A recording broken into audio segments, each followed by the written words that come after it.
The concept of the Demiurge is a central and deeply evocative theme in Gnostic cosmology, one that encapsulates humanity's struggle to understand the origins of existence, the nature of suffering, and the relationship between the material and spiritual realms. The Demiurge, often portrayed as a lesser divine being or an ignorant and flawed creator, occupies a pivotal role in the Gnostic worldview, serving as a counterpoint to the transcendent, ultimate source of all existence, known as the monad. In Gnostic thought, the Demiurge is typically depicted as the architect of the material universe. However, this creation is not seen as a pure and perfect act of divine will, but rather as an error, a misstep, or even a deliberate act of arrogance.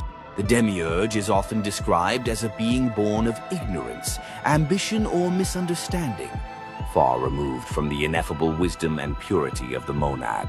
Because of this separation from the ultimate source, the world fashioned by the Demiurge is perceived as flawed, incomplete, and rife with suffering, a shadowy reflection of the true spiritual reality.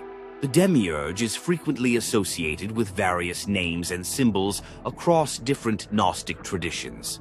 He is sometimes called Yaldabaoth, Samael, meaning blind god, or Saklas, fool, reflecting his limited understanding and his blindness to the higher spiritual truths.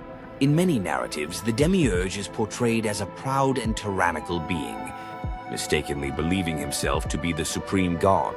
This self-delusion leads him to impose his will upon creation, binding souls to the material world and obscuring their connection to the divine light within.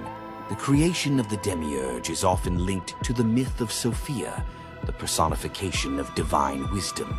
According to many Gnostic texts, Sophia, in her desire to comprehend the unknowable monad, or act independently of the divine pleroma, the fullness of divine emanations, gives rise to the Demiurge. This act of creation occurs outside the harmonious structure of the pleroma, resulting in an unbalanced and imperfect being. The Demiurge's ignorance of his origins and his separation from the divine pleroma further solidify his role as the creator of the material world, which is seen as a realm of illusion and entrapment for the divine spark within human beings. Despite the Demiurge's role as a figure of oppression and ignorance, Gnostic teachings often emphasize that he is not wholly evil in a moral sense. Instead, he is a being constrained by his limitations, acting according to his nature and ignorance. His existence and actions are part of a larger cosmic drama, one that ultimately aims at the redemption and awakening of humanity. The suffering and challenges of the material world, though painful, serve as catalysts for the soul's journey toward enlightenment and reunion with the divine source. The Demiurge's rule over the material realm is maintained through a network of subordinate entities, often called archons.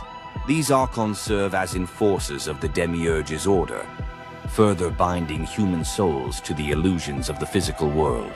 Gnostic practitioners seek to overcome the influence of the Demiurge and the archons by attaining gnosis, direct, experiential knowledge of the divine. Through this inner awakening, individuals transcend the limitations of the material realm and recognize their true origin and destiny within the divine. Pleroma. The concept of the Demiurge has had a profound influence on religious, philosophical, and artistic traditions throughout history. It challenges the simplistic dichotomy of good and evil, inviting deeper contemplation of the nature of creation, the problem of suffering, and the path to liberation. In modern times, the Demiurge continues to serve as a powerful metaphor for oppressive systems, the illusions of materialism, and the search for spiritual awakening in a fragmented world. Ultimately, the story of the Demiurge is one of hope, reminding humanity that even within a flawed and imperfect creation, the divine spark persists, waiting to be rediscovered and brought back into unity with its source.